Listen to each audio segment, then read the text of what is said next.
Malam itu, kota kecil Manggalaraya tampak tenang dari luar. Lampu-lampu jalan berkelip di antara rintik hujan, dan lalu lintas sudah lengang setelah jam kerja berakhir. Namun, di balik ketenangan itu, sebuah badai politik sedang bergolak. Di ruang rapat sebuah rumah besar yang tersembunyi di pinggiran kota, beberapa pria berjas duduk melingkar. Wajah mereka sebagian dikenal publik sebagai pengusaha sukses, sebagian lagi adalah tokoh politik yang dulu pernah berkuasa. Di meja panjang yang dipenuhi asap rokok, percakapan mereka terdengar dingin dan penuh kebencian. Selama Rendra Prasetya duduk di kursi bupati, kita semua akan terus merugi, suara seorang pria berkumis tebal memecah keheningan. Proyek-proyek yang biasanya mengalir ke kantong kita, sekarang diserahkan ke rakyat kecil dan perusahaan kecil. Itu tidak bisa dibiarkan. Lawan lewat jalur hukum pun percuma, sahut yang lain, wajahnya kurus dengan mata cekung. Dia bersih, sulit dijatuhkan dengan tuduhan korupsi. Kita sudah coba fitnah, tetap saja dia berdiri. Keheningan sejenak, sebelum seorang pria yang duduk di kursi utama mencondongkan tubuhnya. Suaranya rendah, tapi penuh ancaman. Kalau jalur hukum tidak bisa, kita pakai jalur jalanan. Orang-orangku sudah siap. Malam pertemuan daerah itu, akan jadi malam terakhir bagi Bupati Rendra. Semua menatapnya, sebagian ragu, sebagian bersemangat. Namun satu hal jelas, keputusan sudah diambil. Sementara itu, jauh dari tempat konspirasi itu berlangsung, seorang pria muda dengan seragam polisi sedang berdiri di depan cermin kecil di asramanya. Inspektur Arya Satya menatap pantulan wajahnya, mata tajam, garis rahang tegas, tapi di balik itu ada beban yang tidak terlihat orang lain. Ia baru saja menerima tugas khusus, menjadi pengawal pribadi Bupati Rendra Prasetya. Tugas yang di satu sisi dianggap kehormatan, namun di sisi lain adalah kutukan. Karena ia tahu, melindungi seorang pejabat bukan hanya soal menjaga dari serangan fisik, tapi juga melawan arus politik, intrik, dan pengkhianatan yang bisa datang dari siapa saja, bahkan dari dalam institusinya sendiri. Arya menarik napas panjang. Di luar, hujan turun makin deras, seakan menjadi pertanda bahwa badai yang lebih besar tengah mendekat. Dan memang benar, dalam beberapa hari ke depan, ia akan berdiri sebagai benteng terakhir, satu-satunya yang berdiri di antara seorang pemimpin rakyat dan para musuh politik yang ingin menumbangkannya dengan cara apapun. Gedung kantor Bupati Manggalaraya tampak gagah berdiri di tengah alun-alun kota. Siang itu, suasana sibuk seperti biasa. Pegawai lalu lalang dengan map di tangan, sekretaris sibuk menjawab telepon, dan beberapa tamu duduk menunggu giliran untuk bertemu dengan Bupati. Namun di balik rutinitas yang terlihat wajar itu, aroma ketegangan mulai tercium. Rendra Prasetya, sang Bupati, duduk di ruang kerjanya.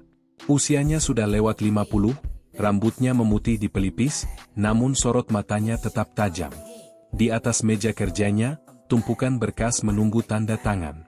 Program pembangunan jalan desa, bantuan kredit usaha kecil, proyek irigasi, semua adalah bagian dari janji politik yang tengah ia wujudkan.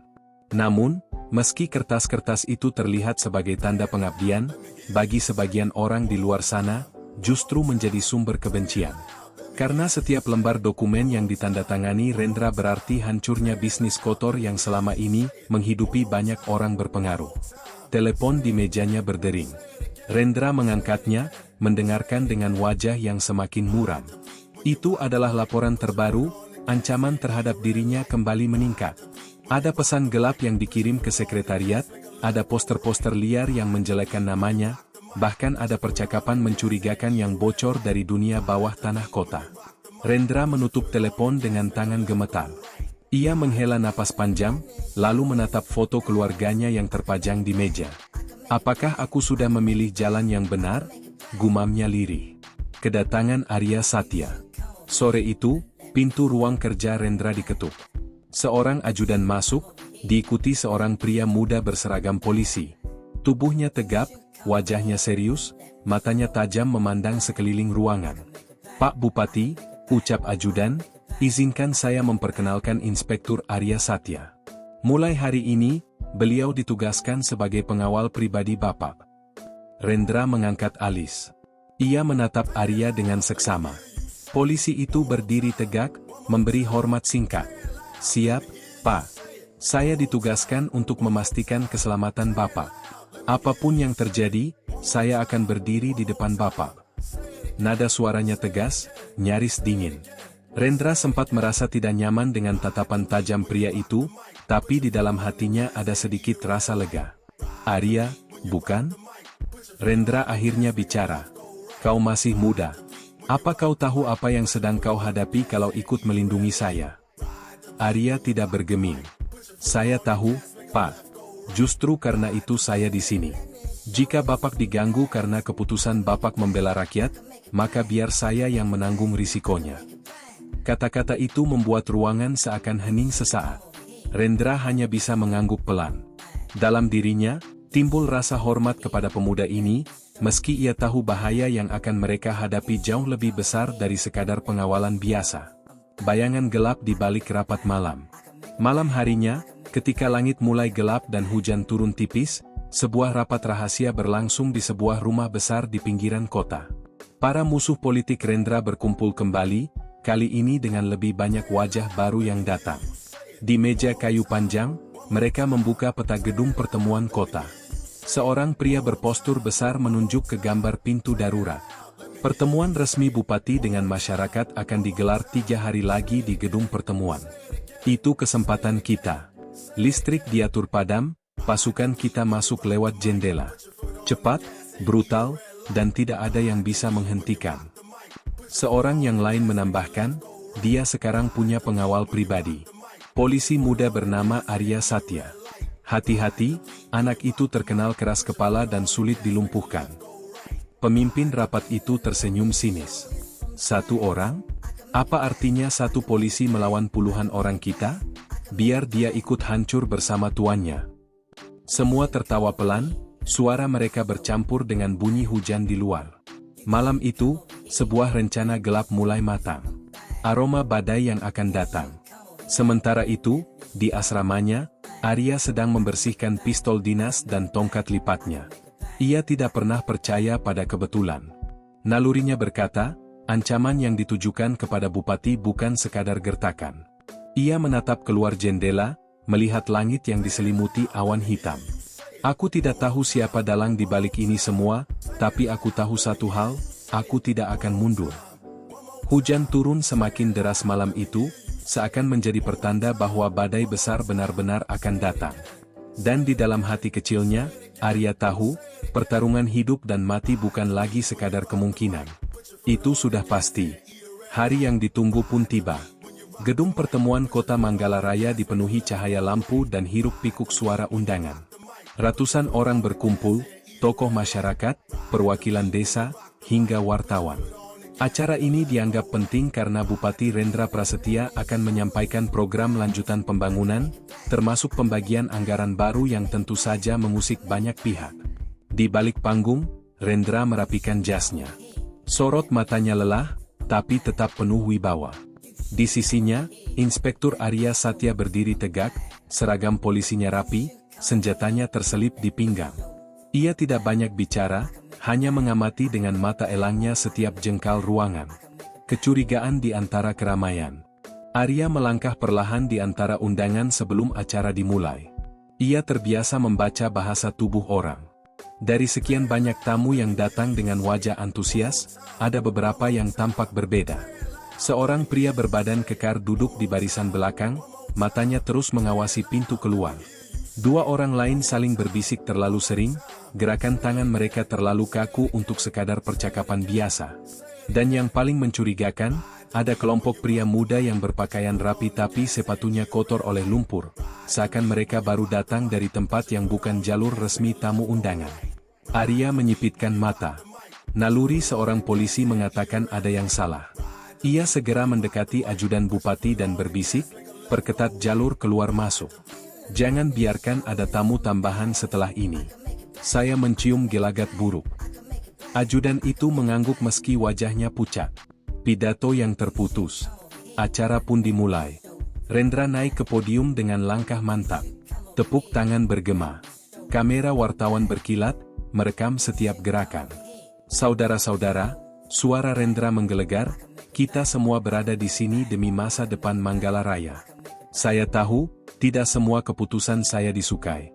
Tapi percayalah, setiap langkah diambil demi rakyat, bukan demi segelintir orang. Sorak-sorai terdengar. Namun di balik tepuk tangan itu, Arya semakin resah. Tatapannya terus menyapu ruangan, jari-jarinya merapat ke pinggang, siap menarik pistol bila keadaan memaksa. Dan benar saja, baru 10 menit pidato berjalan, listrik tiba-tiba padam. Gelap gulita menyelimuti ruangan. Hanya terdengar teriakan panik para tamu dan suara benda pecah. "Ot, apa yang terjadi?" Listriknya mati. Di tengah kekacauan itu, terdengar bunyi kaca jendela pecah diikuti suara langkah berat.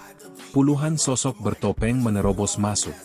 Mereka membawa senjata tumpul, rantai besi, bahkan golok panjang yang berkilat saat terkena cahaya darurat. "Tangkap dia. Bupati itu tidak boleh keluar hidup-hidup," teriak pemimpin mereka. Benteng pertama. Arya bergerak secepat kilat. Ia melompat ke atas panggung, meraih lengan Rendra, dan menariknya jatuh ke balik meja. "Tenang, Pak. Jangan bergerak sampai saya bilang," desisnya. Para penyerang semakin mendekat.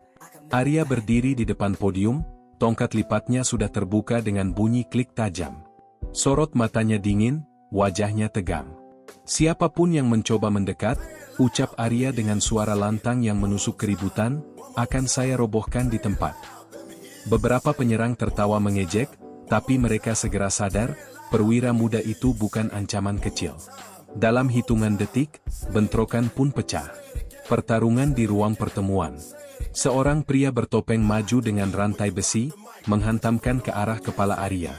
Dengan gerakan refleks, Arya menangkis menggunakan tongkat, lalu menghantam perut lawan hingga pria itu jatuh terguling. Dua orang lain maju bersamaan. Arya merunduk, menendang kaki lawan pertama hingga tulangnya patah, lalu memutar tongkat menghantam bahu lawan kedua. Jeritan kesakitan memenuhi ruangan. Namun jumlah mereka terlalu banyak. Kursi-kursi berterbangan, meja terbalik, para tamu berlari panik mencari jalan keluar. Beberapa wanita menjerit histeris, sementara para pria berusaha menyingkirkan keluarga mereka dari jalur bahaya. "Arya!" Bupati berteriak dari balik meja. "Mereka terlalu banyak. Apa yang harus kita lakukan?" Arya menahan tendangan, menghantamkan siku ke wajah penyerang, lalu menoleh cepat. "Kita tidak bisa bertahan di sini. Saya akan bawa Bapak keluar lewat lorong darurat." Pelarian yang terhambat. Dengan susah payah, Arya menyingkirkan beberapa penyerang, lalu menggiring Rendra menuju pintu samping. Nafasnya terengah, keringat bercampur darah menetes dari pelipisnya. Namun para penyerang tidak tinggal diam. Mereka mengejar sambil berteriak, suara langkah kaki mereka bergemuruh menembus lorong sempit. Cahaya darurat yang redup menambah suasana mencekam. Arya menarik Rendra semakin cepat, sementara dari belakang terdengar suara benturan logam dan teriakan penuh amarah. Dan ketika pintu darurat terbuka, angin malam yang dingin menerpa wajah mereka. Hujan deras menyambut, menambah suasana kacau menjadi semakin dramatis. "Pak, tetap di belakang saya," kata Arya keras. Di halaman belakang yang gelap, puluhan bayangan masih mengepung. Pertarungan besar baru saja akan dimulai. Pengepungan di halaman belakang. Hujan deras membasahi halaman belakang gedung pertemuan. Tanah berubah licin, cahaya lampu jalan padam, menyisakan hanya kilatan petir yang sesekali menyinari wajah para penyerang. Bupati Rendra terengah, jasnya basah kuyup, wajahnya pucat karena ketakutan. Di hadapannya, Arya Satya berdiri dengan tubuh tegak, tongkat lipat di tangan kanan, pistol dinas di pinggang, siap menghadapi gelombang serangan berikutnya. Puluhan pria bertopeng mengepung mereka dalam lingkaran. Pemimpin mereka, seorang pria tinggi besar dengan mantel hitam dan golok panjang di tangan, melangkah maju. Suaranya berat, terdengar jelas di tengah suara hujan. "Inspektur Arya Satya," katanya, menyebut nama itu dengan nada mengejek. "Aku tahu siapa kau. Polisi keras kepala yang katanya tak bisa dibeli. Kau kira kau bisa menahan kami sendirian?" Arya menatap lurus, napasnya teratur meski keringat bercampur hujan menetes dari dahinya. "Tugas saya jelas. Selama saya bernapas, tak seorang pun bisa menyentuh Bupati. Dialog yang memanas. Si pemimpin penyerang menyeringai. Kau bodoh, Arya. Rendra Prasetya itu bukan pemimpin suci. Dia hanya boneka politik. Kau rela mati demi orang seperti itu? Arya menjawab cepat tanpa ragu. Bukan soal orangnya. Ini soal hukum. Kalau nyawa seorang pemimpin bisa direbut dengan cara begini, maka besok rakyat kecil pun bisa diperlakukan sama. Negara ini akan dikuasai preman, bukan aturan. Kalimat itu membuat para penyerang saling pandang. Ada yang tergelak, ada pula yang mendengus marah. Kalau begitu, pemimpin mereka mengangkat golok, kau akan mati bersama tuanmu malam ini. Bentrok pertama di halaman. Teriakan lantang memecah hujan. Para penyerang menyerbu bersamaan. Arya melangkah maju, tubuhnya seperti baja. Tongkat lipatnya berayun cepat. Satu ayunan horizontal mematahkan lengan pria yang mencoba menusuk dengan pisau. Tendangan berputar menghantam perut lawan, membuatnya terhempas ke tanah becek. Gerakan rendah dengan siku menghantam lutut seorang penyeram, memaksa pria itu jatuh sambil meraung kesakitan. Rendra menatap dengan mata terbelalak. Ia tidak pernah membayangkan seorang polisi bisa bertarung secepat itu. Namun jumlah musuh seolah tidak ada habisnya. Pertarungan dengan pemimpin penyerang. Tiba-tiba, si pemimpin penyerang maju, goloknya berkilat diterpa kilat petir. Ia menyerang langsung ke arah Arya dengan tebasan cepat. Arg! Teriaknya sambil mengayunkan senjata. Arya menangkis dengan tongkat, suara logam beradu memekakkan telinga. Percikan air hujan beterbangan. Tubuh Arya sedikit terdorong, tapi ia segera membalas dengan pukulan keras ke rahang lawan. Si pemimpin bergeming, tertawa dingin meski darah menetes dari sudut bibirnya. Bagus, ternyata kau memang layak disebut singa muda. Tapi singa pun akan tumbang kalau dikeroyok serigala. Dari belakang, para penyerang lain kembali maju. Arya berputar, menahan serangan bertubi-tubi, sementara Bupati semakin terdesak ke belakang, hampir kehilangan keseimbangan di tanah licin. Akhir bab 2, titik balik. Nafas Arya semakin berat, pelipisnya berdarah, namun matanya tetap menyala dengan tekad. Ia tahu mereka tidak bisa bertahan lama. Bantuan belum datang, komunikasi terputus, dan musuh tidak menunjukkan tanda-tanda mundur. Pak, seru Arya keras di sela-sela bentrokan. Apapun yang terjadi, jangan tinggalkan tempat ini. Saya akan buka jalan keluar. Bupati hanya bisa mengangguk dengan wajah pucat, tangannya gemetar memegang kursi lipat yang ia jadikan senjata darurat. Hujan semakin deras. Petir menyambar, menerangi medan pertempuran singkat itu. Dan disitulah, Arya berdiri sebagai benteng hidup, sendirian, menghadapi badai manusia yang menginginkan kematian tuannya. Malam baru saja berubah menjadi medan perang. Pertarungan yang membara. Hujan semakin deras mengguyur halaman belakang gedung pertemuan. Sorot petir sesekali menerangi wajah-wajah garang para penyerang. Lingkaran semakin rapat, udara dipenuhi suara rantai beradu, golok diseret di atas aspal basah, dan teriakan penuh kebencian. Arya Satya berdiri di depan Bupati Rendra dengan tubuh tegap. Nafasnya berat, pakaian dinasnya basah kuyup, namun sorot matanya tidak gentar.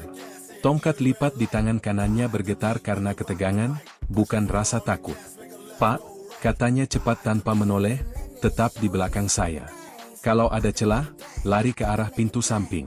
Jangan berhenti. Rendra mengangguk, meski wajahnya pucat pasi. Tangannya masih menggenggam kursi lipat kecil sebagai senjata darurat. Gelombang serangan pertama. 4 pria bertopeng menyerbu bersamaan. Satu mengayunkan rantai ke arah kepala Arya. 2 lagi menyerang dari samping dengan pisau lipat. Yang terakhir meluncur rendah, mencoba menjatuhkan kakinya. Arya bergerak secepat kilat. Tongkatnya menghantam rantai hingga mental, lalu ia menendang keras dada pria pertama. Saat 2 lawan dari samping mendekat, ia merunduk, memutar tongkat ke arah lutut mereka hingga keduanya tersungkur. Penyerang keempat berhasil meraih kaki Arya, tapi sang polisi menghantam tengkuknya dengan siku, membuat pria itu pingsan seketika. 4 lawan roboh hanya dalam hitungan detik. Namun, 10 lainnya segera menggantikan posisi. Bupati yang tersudut. Di tengah kekacauan itu, Rendra mundur terhuyung, hampir tergelincir di tanah becek. Seorang penyerang memanfaatkan celah, mengayunkan parang ke arah sang bupati. "Pak, awas!" teriak Arya. Dengan refleks cepat, Arya melempar tongkat lipatnya, menghantam pergelangan tangan penyerang. Parang terlepas, melayang ke tanah. Arya berlari, menubruk pria itu, lalu menjatuhkannya dengan pukulan keras ke rahang. Rendra terdiam, wajahnya pucat. Untuk pertama kalinya, ia benar-benar menyadari, tanpa polisi muda ini, ia sudah lama mati. Duel dengan pemimpin penyerang. Di tengah kekacauan, si pemimpin penyerang akhirnya maju. Tubuhnya tinggi besar, golok panjang di tangannya berkilat diterpa petir. Suaranya menggelegar di tengah hujan. "Cukup main kucing-kucingan, Arya. Hadapi aku." Arya menarik napas panjang, lalu berdiri tegak di hadapannya. Tongkat lipatnya kembali terpasang. "Kalau kau ingin menyentuh bupati, lewati aku dulu." Duel pun pecah. Tebasan golok meluncur cepat, Arya menangkis dengan tongkat, suara logam beradu keras menembus hujan. Arya memutar, menghantam bahu lawan, tapi tubuh besar itu hanya sedikit goyah. Balasan tebasan hampir mengenai leher Arya, namun ia menunduk tepat waktu. Mereka saling bertukar serangan, langkah kaki menghentak tanah licin, cipratan lumpur beterbangan. Setiap tebasan bisa berarti kematian. Keroyokan brutal. Melihat pemimpin mereka kesulitan, beberapa anak buahnya ikut maju. Arya kini harus bertarung melawan 3 orang sekaligus selain sang pemimpin. Tendangan menghantam pinggangnya, pukulan rantai mengenai lengannya, membuat rasa perih menyambar. Namun ia tetap bertahan, tubuhnya bergerak dengan disiplin bak seorang petarung sejati. Arg! Arya menghantamkan tongkatnya ke pelipis salah satu penyerang hingga roboh. Ia kemudian meraih pisau yang terjatuh, melemparnya ke tanah untuk menjauhkan senjata itu dari jangkauan lawan. Darah mengalir dari pelipisnya, napasnya semakin berat, tapi semangatnya tetap menyala. Strategi bertahan hidup. Arya tahu ia tidak bisa bertarung selamanya. Ia berbisik cepat ke Bupati Rendra yang bersembunyi di balik kontainer. "Pak, dengarkan saya. Begitu saya buka jalur, lari ke mobil dinas di sisi timur. Jangan tunggu saya, jangan menoleh." Rendra menelan ludah, wajahnya gemetar. "Arya, kalau kau tertinggal." "Tidak ada kalau. Jalankan saja. Itu perintah." Suaranya dingin, tegas, dan final. Akhir bab 3, api yang tak padam. Dengan teriakan lantang, Arya kembali maju. Ia menghantam keras pemimpin penyerang dengan tongkat, memukul lututnya hingga pria besar itu terhuyung. Beberapa anak buah yang mencoba menghalangi segera dilumpuhkan dengan gerakan cepat, brutal, dan penuh amarah. Namun meski puluhan sudah roboh, musuh tetap mengalir tak ada habisnya. Dari kejauhan, suara sirene samar mulai terdengar, tanda bantuan polisi mungkin sedang menuju lokasi. Arya tersenyum tipis, meski darah terus menetes dari wajahnya. Sedikit lagi kita selamat." Di tengah hujan yang semakin deras, ia berdiri tegak, tubuhnya penuh luka, tapi tekadnya kokoh. Api perlawanan dalam dirinya tak kunjung padam. Malam itu, halaman belakang gedung pertemuan berubah menjadi arena perang, dan Arya adalah benteng terakhir yang berdiri di garis depan. Retakan dalam lingkaran musuh. Sirene polisi mulai terdengar samar di kejauhan. Kilat menyambar, menerangi medan yang sudah dipenuhi tubuh-tubuh tak sadarkan diri. Namun jumlah penyerang masih banyak. Mereka sadar waktu mereka semakin sempit, sehingga serangan menjadi semakin brutal. Arya Satya merasakan lututnya sedikit lemah, bahunya perih akibat tebasan golok yang sempat menyerempet, dan darah dari pelipisnya terus menetes. Namun matanya tetap tajam. Ia tahu, hanya ada satu cara, buka jalan untuk Bupati, lalu hancurkan pemimpin mereka. Instruksi terakhir untuk Bupati. Arya menunduk mendekati Bupati Rendra yang bersembunyi di balik kontainer berkarat. "Pak, sekarang waktunya. Saya akan tarik perhatian mereka. Saat saya memberi aba-aba, lari ke mobil dinas di sisi timur. Jangan menoleh, jangan berhenti.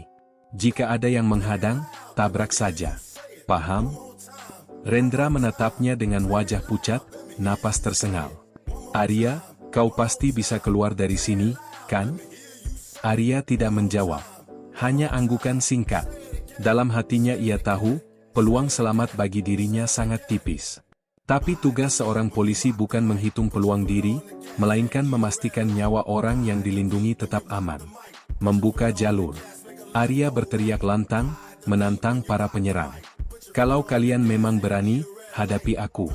Dia bukan lawan kalian, aku yang kalian cari. Dengan teriakan itu, ia menerjang maju.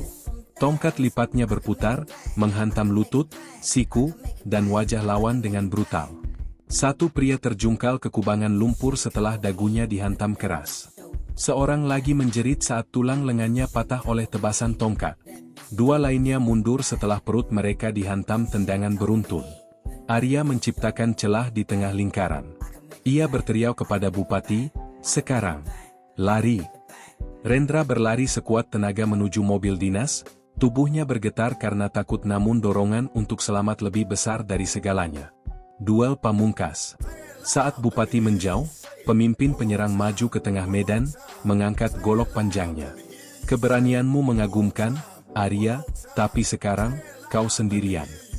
Arya berdiri tegak, tongkat di genggamannya gemetar bukan karena takut, tapi karena kelelahan. "Aku sendirian? Tidak. Aku ditemani sumpahku sebagai polisi. Dan itu lebih tajam dari golokmu." Duel pun dimulai. Tebasan golok menghujam ke arah kepala. Arya menunduk, membalas dengan serangan kerusuk. Golok berputar, memotong udara.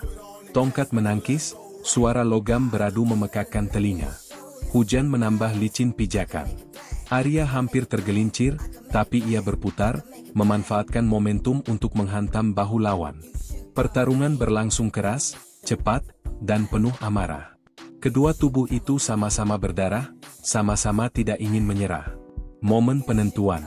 Sebuah tebasan kuat akhirnya berhasil menyingkirkan tongkat Arya dari tangannya.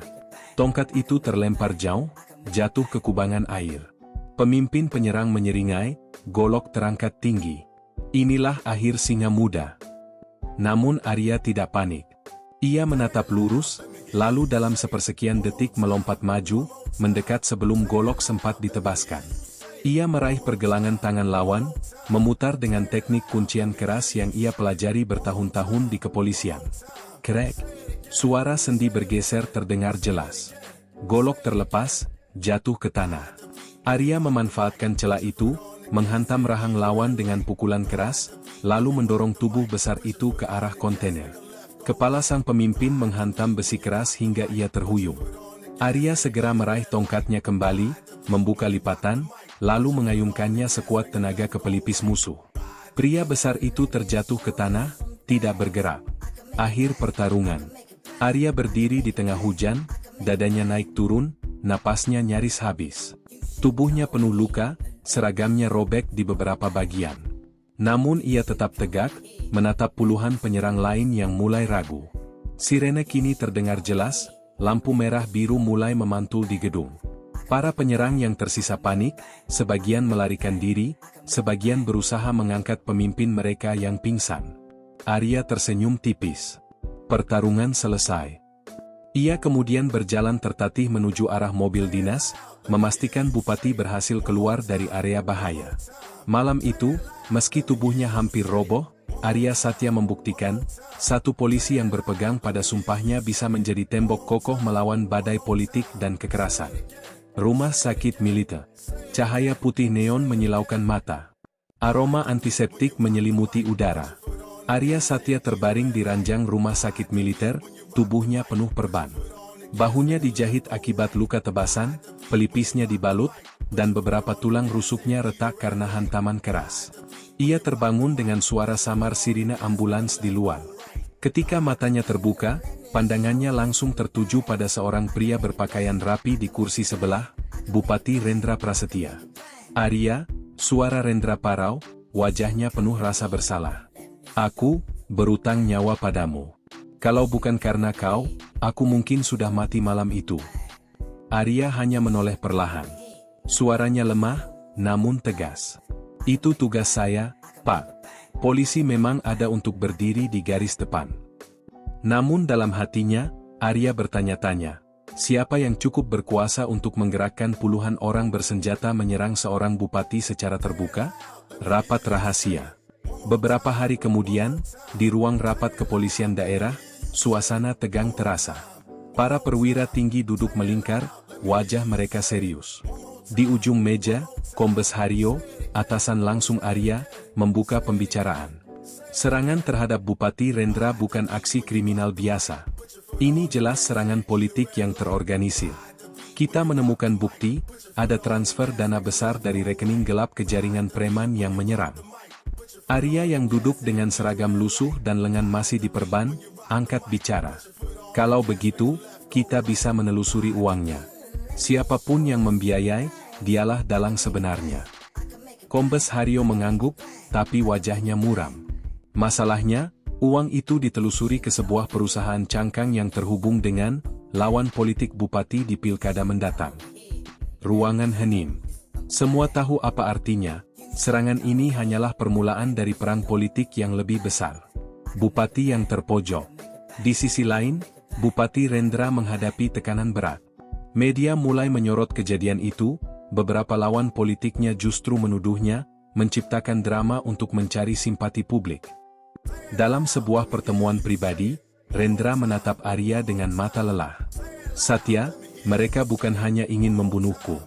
Mereka ingin menghancurkan reputasiku. Kalau aku dianggap pengecut yang bersembunyi di balik polisi, karir politikku tamat. Arya menatapnya tajam. Lebih baik kehilangan kursi daripada kehilangan nyawa, Pak. Tapi kalau Bapak tetap ingin melawan, saya akan tetap berdiri di samping Bapak. Kata-kata itu membuat Rendra terdiam. Di satu sisi ia merasa malu, di sisi lain ia tahu hanya Arya yang masih bisa dipercaya. Jejak pengkhianat. Malam berikutnya, Arya memimpin investigasi kecil bersama tim ke lokasi serangan. Mereka menemukan barang bukti baru, sebuah walkie-talkie yang tertinggal. Setelah dianalisis, frekuensinya cocok dengan alat komunikasi yang digunakan oleh Satuan Pengamanan Internal Pemerintah Daerah. Arya tertegun.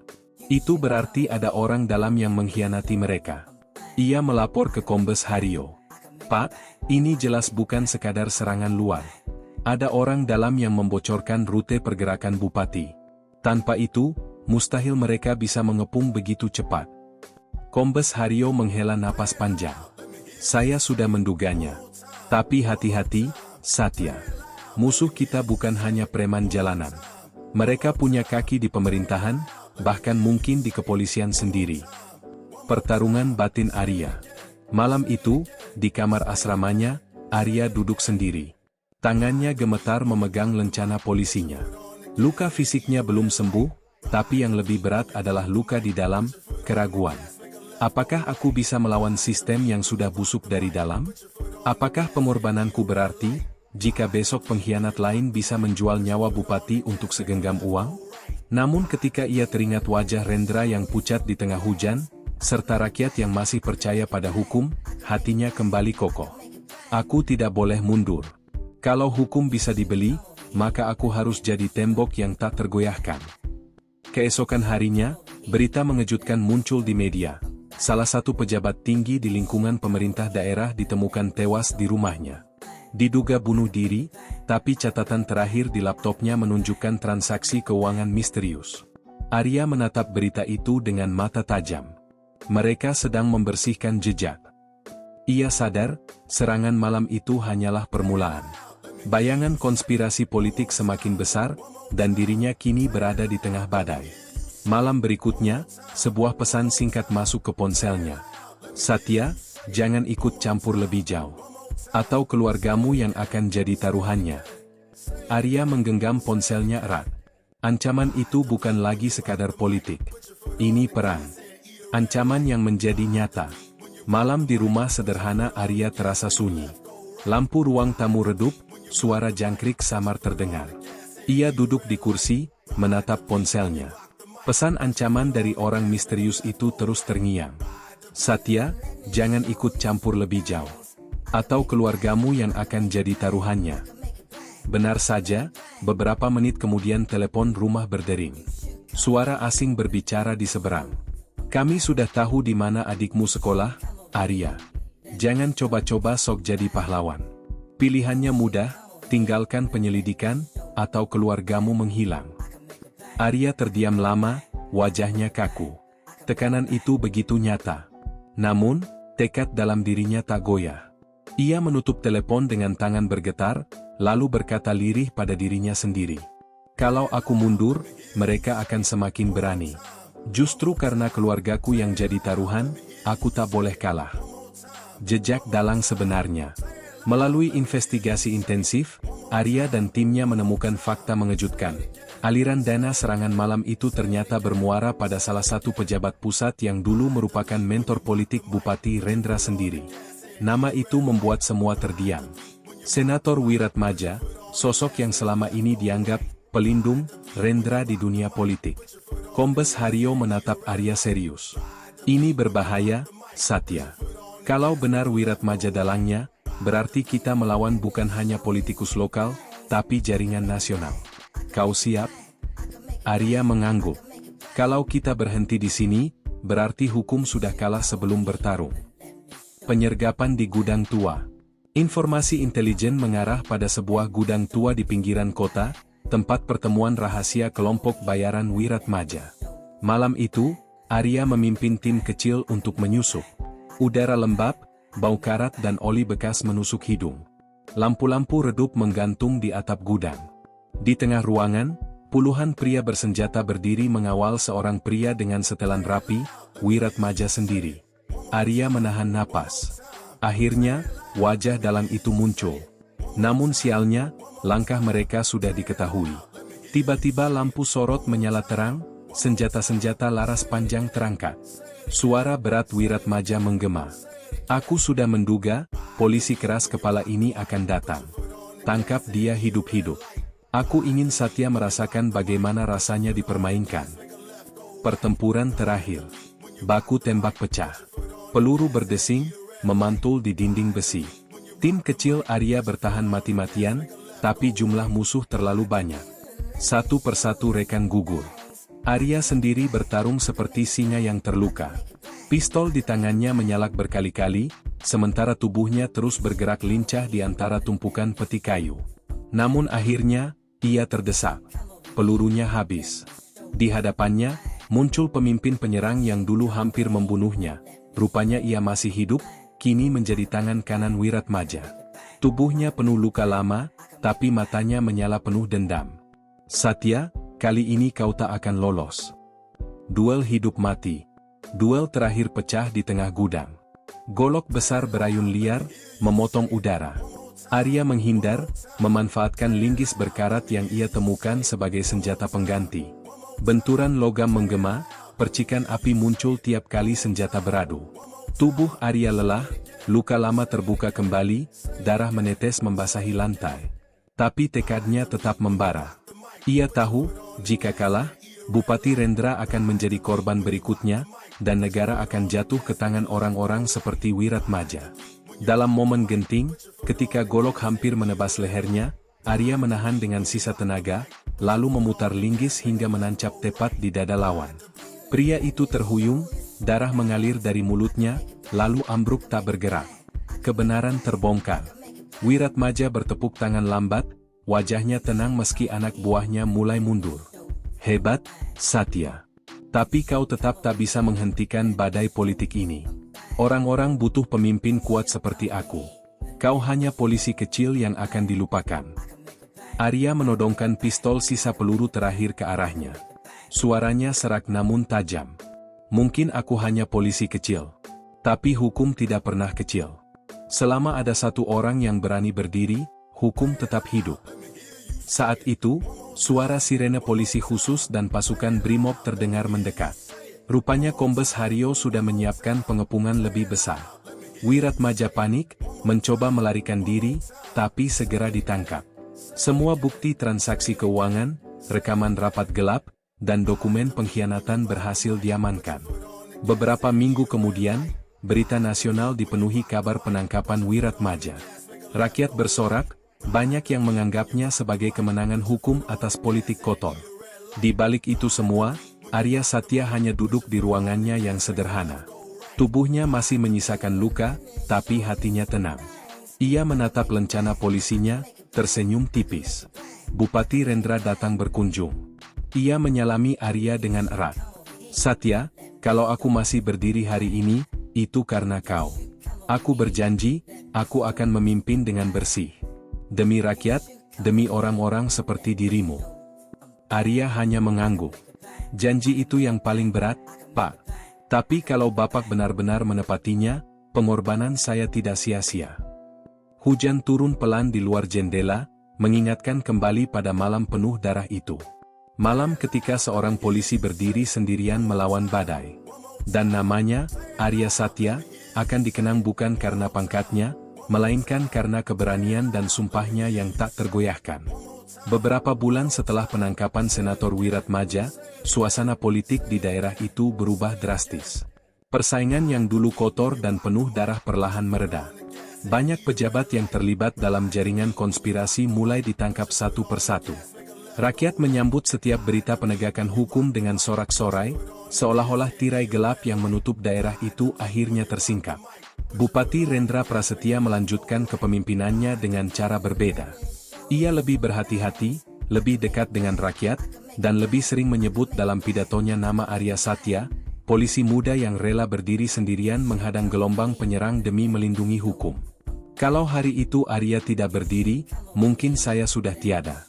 Tapi lebih dari itu, jika hari itu hukum dikalahkan oleh kekerasan, maka kita semua sudah mati, meski masih bernapas. Kehidupan baru Arya. Sementara itu, Arya menolak semua tawaran penghargaan besar yang datang. Ia hanya menerima satu hal, kenaikan pangkat sederhana, yang bahkan baginya hanyalah formalitas. Ia kembali ke kesatuan, melanjutkan tugasnya seperti biasa, patroli, menyelidiki kasus kecil, membantu warga. Rekan-rekannya sering bercanda, "Kau ini pahlawan nasional, Satya. Kenapa masih mau mengejar maling ayam?" Arya hanya tersenyum. Karena hukum tidak mengenal besar atau kecil. Yang salah tetap salah. Yang benar tetap harus dilindungi. Bayangan luka. Namun jauh di dalam dirinya, luka-luka pertempuran itu tetap membekas. Malam-malam tertentu, Arya masih terbangun karena mimpi buruk, hujan deras, teriakan musuh, golok yang hampir menebas lehernya, dan wajah pucat bupati yang ketakutan. Ia sadar, dirinya tidak akan pernah benar-benar lepas dari bayangan malam itu. Tapi justru luka itu yang membuat tekadnya semakin kokoh. Suara rakyat.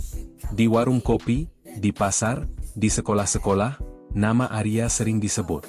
Bukan sebagai pahlawan yang diagungkan, melainkan sebagai simbol bahwa hukum masih punya wajah manusia.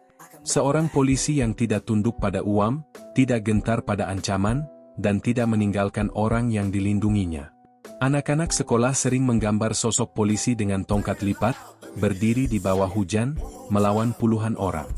Gambar sederhana itu tersebar di media sosial, menjadi simbol perlawanan rakyat terhadap politik kotor. Akhir yang terbuka. Suatu sore, ketika matahari terbenam, Arya berdiri di teras rumahnya. Ia menatap langit jingga, lalu menggenggam lencananya erat. Di kejauhan, suara sirene polisi terdengar, menandakan ada kasus baru. Arya meraih topinya, tersenyum tipis.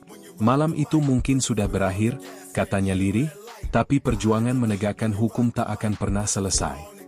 Ia kemudian melangkah ke mobil dinasnya, bersiap menghadapi tugas berikutnya. Karena bagi Arya Satya, dunia ini akan selalu dipenuhi kegelapan baru, dan selalu dibutuhkan satu cahaya kecil yang berani berdiri melawannya.